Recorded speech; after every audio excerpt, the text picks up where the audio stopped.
Es el libro que sacamos en 2022 y es un libro sobre la diversidad migratoria en Guadalajara, la zona metropolitana y Chapala.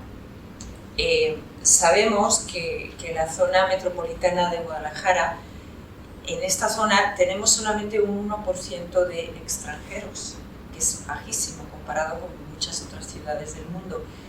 Y de ese 1%, la mayoría son estadounidenses, pero que son mexicanos, que tienen doble nacionalidad, con lo cual la incidencia es muy baja. En Chapala, también incluimos la zona de Chapala, Ribera de Chapala, porque ahí tenemos un 4%, entonces sube bastante, ¿no? La idea del libro fue una hipótesis que traíamos, que es la siguiente, que somos una ciudad mucho más diversa de lo que el imaginario colectivo piensa, ¿no? Guadalajara para los tapatíos, pero realmente han estado llegando grupos, ¿no? Grupos, y en este proyecto juntamos a investigadores, muchos de ellos extranjeros, pero que viven aquí y trabajan aquí como investigadores.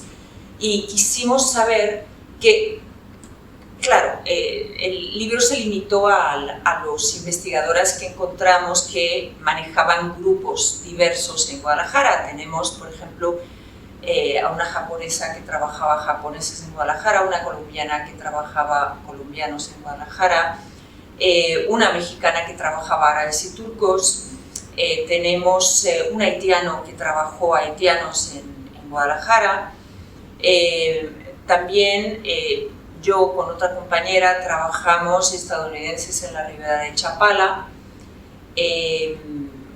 una mexicana y un grupo de mexicanos indígenas cuya sede está en el ITESO, su Asociación de Jóvenes Indígenas Urbanos, trabajaron la migración interna de indígenas en la zona metropolitana. Tenemos otro investigador que trabajó los deportados, expandilleros deportados de Estados Unidos, los homies. No sé si se me cuela alguien más por ahí de los grupos que trabajamos, pero finalmente lo que hicimos fue como integrar un poco las metodologías para responder a las mismas preguntas y después establecer ciertos comparativos, ¿no? Y lo que más nos interesaba saber era por qué llegaban, cómo lograban insertarse o estar aquí, porque había mucha discusión teórica acerca de si lograban una integración o era una inserción o era una incorporación. Entonces ahí hubo una riqueza teórica interesante de ver cómo se incorporaban de alguna forma o arraigaban o desarraigaban en este territorio, ¿no? Se me olvidó mencionar a los centroamericanos, que también hubo un trabajo antropológico de su estadía en el Cerro del Cuatro.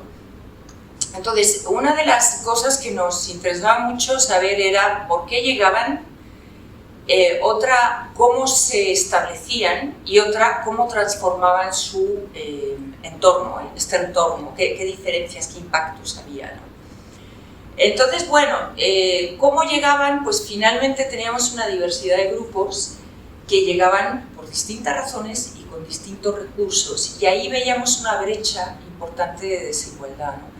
Teníamos como migrantes mucho más privilegiados que llegaban a veces por una cuestión de estudios, pero llegaban con buenas becas de estudio, en maestría, por ejemplo los cubanos, los colombianos también, los haitianos, que normalmente era un grupo de haitianos con cierta educación y que llegaban y que aprovechaban todo lo que la SEP les ofrecía en posgrado, ¿no?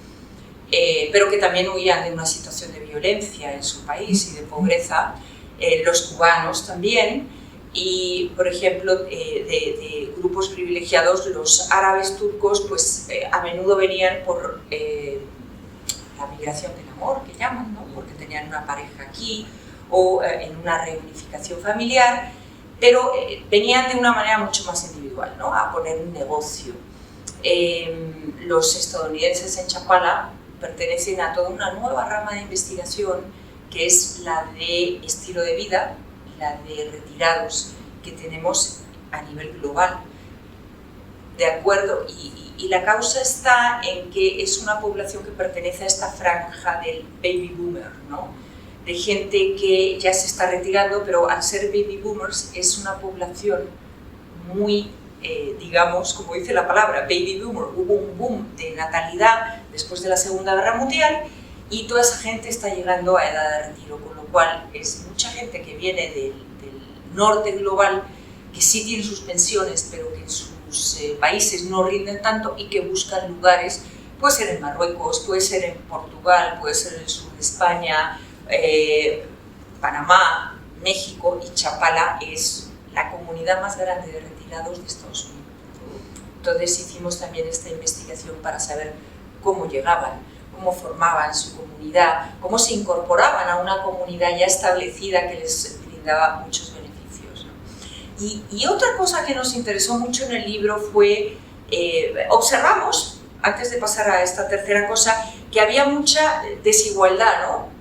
entre los grupos, los centroamericanos, que no lograban ni una inserción en esta sociedad, ¿no? Y que tenían lo que los investigadores de ese capítulo llamaban los destinos evidenciales, es decir, cualquier evento que llegue un día puede cambiar completamente su destino y se pueden ir o quedar, pero en circunstancias muy precarias, ¿no?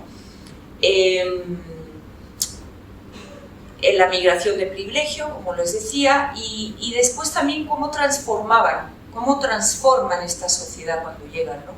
Y sí vimos que había elementos de transformación muy interesantes, primero en lo sociocultural, es decir, si tenemos japoneses vamos a tener restaurantes japoneses, vamos a tener incluso una parte cultural presente aquí, ¿no?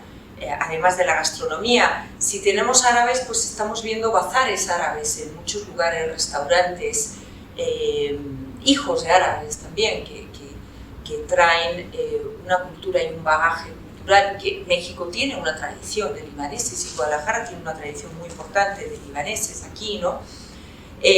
Los colombianos igualmente, ¿no?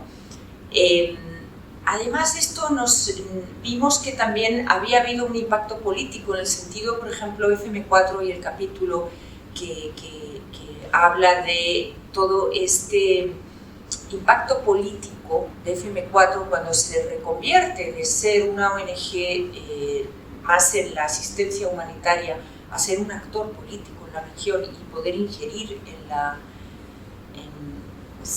legislación y en las políticas públicas, ¿no? O, por ejemplo, el capítulo de Adriana sobre hospitalidad y los actores que, a partir de este tipo de migración, empiezan a surgir estos actores que empiezan también a tener un impacto en la agenda pública y en lo que se llama la agenda de la hospitalidad, ¿no? Y en el caso de los estadounidenses en Chapala, es interesante notar que ha habido un impacto económico, es decir, hay una entrada de capital, incluso de capital transnacional importante en el sector inmobiliario, pero generando unos efectos bastante adversos también, colaterales, como es que el sector inmobiliario está en una burbuja tan grande que es muy difícil encontrar para la población mexicana y más para la local un lugar donde estar, el nivel de vida sube mucho, hay un desplazamiento de gente que llevaba viviendo mucho tiempo ahí y que de repente ya no puede vivir en su propio pueblo.